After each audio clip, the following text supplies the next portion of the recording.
Good morning. Today is Monday, September 22nd, 2025. This is the Urban Hope Refuge Morning Devotions. We are continuing our reading today from the 2025 Daily Bible Reading Guide published by the American Bible Society. For the year 2025, we are reading under the theme God's Strengthening Word. For the month of September, we are focusing on learning from biblical teachings. And today, I'm reading from Ecclesiastes chapter 5, verses 1 through 20 in the New Living Translation. Now, Ecclesiastes is a part of the wisdom literature in the Old Testament. It's usually grouped with Job, Psalms, Proverbs, and Song of Solomon. And you have seen that throughout our reading through the month of September. The author is seen as the son of David, king in Jerusalem, which has traditionally led us to believe that Solomon is the author. And the word Ecclesiastes means the preacher or the teacher. Now, there are several themes, actually 6 themes, that you will see throughout the book of Ecclesiastes: vanity, limits of human wisdom and power, the inevitability of death. Excuse me. I apologize. I'm still recovering from yet another infirmity, but I'm here. The third one was inevitability of death. The fourth, enjoying life's simple gifts. 5, God's sovereignty and judgment. And 6, fear God and obey Him. So, Lady Agnes Vinson and missionary Marcia Hart will read through Wednesday of this week, and they too will be reading from the book of Ecclesiastes as it was launched on Sunday by Lady Victoria Gilbert. Let's dive in. Chapter 5, verse 1. Sub-theme: God's in charge, not you. Verse 1. Watch your step when you enter God's house. Enter to learn. That's far better than mindlessly offering a sacrifice, doing more harm than good. Don't shoot off your mouth or speak before you think.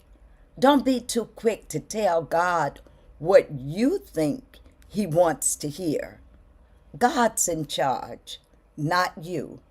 The less you speak, the better. Overwork makes for restless sleep. Overtalk shows you up as a fool. When you tell God you'll do something, do it now. God takes no pleasure in foolish drivel. Vow it, then do it. Far better not to vow in the first place than to vow and not pay up. Don't let your mouth make a total sinner of you.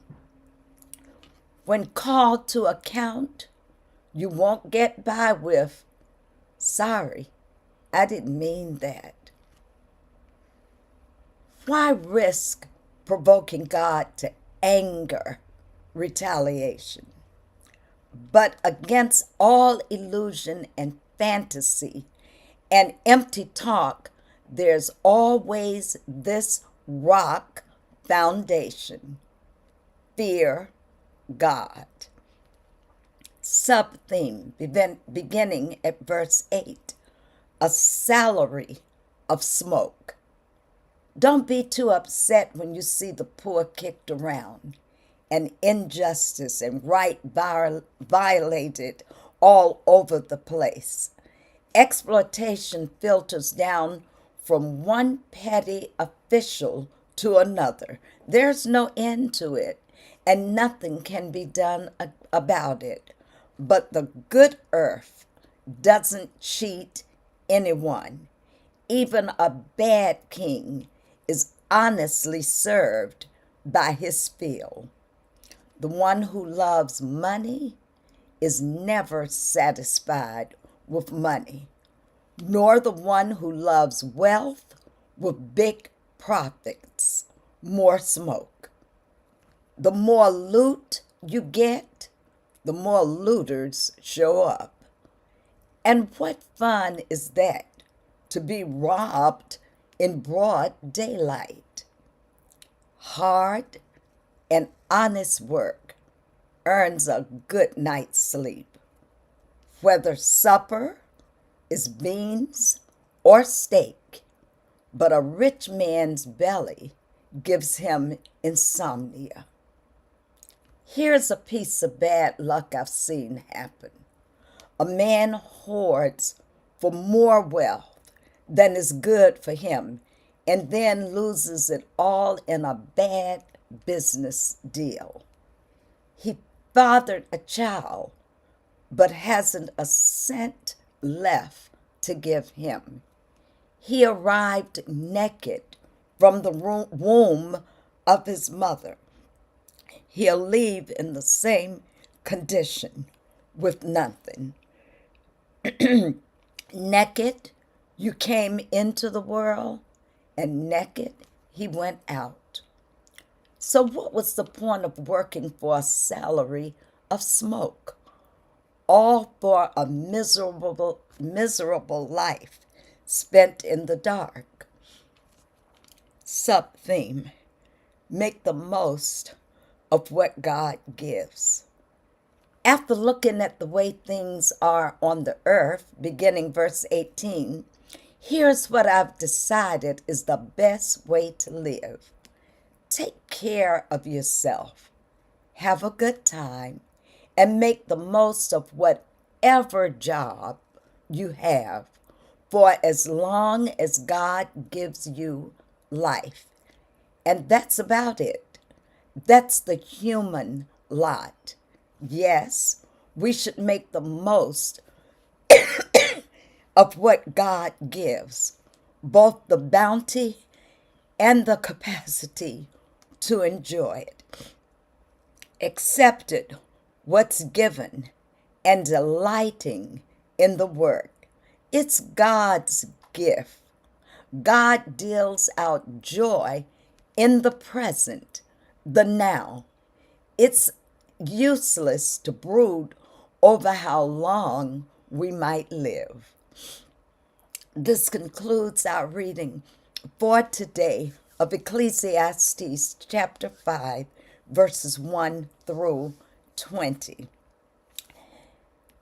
Just briefly, as my breathing allows me, we want to look at the scripture more closely and what it's actually saying to us.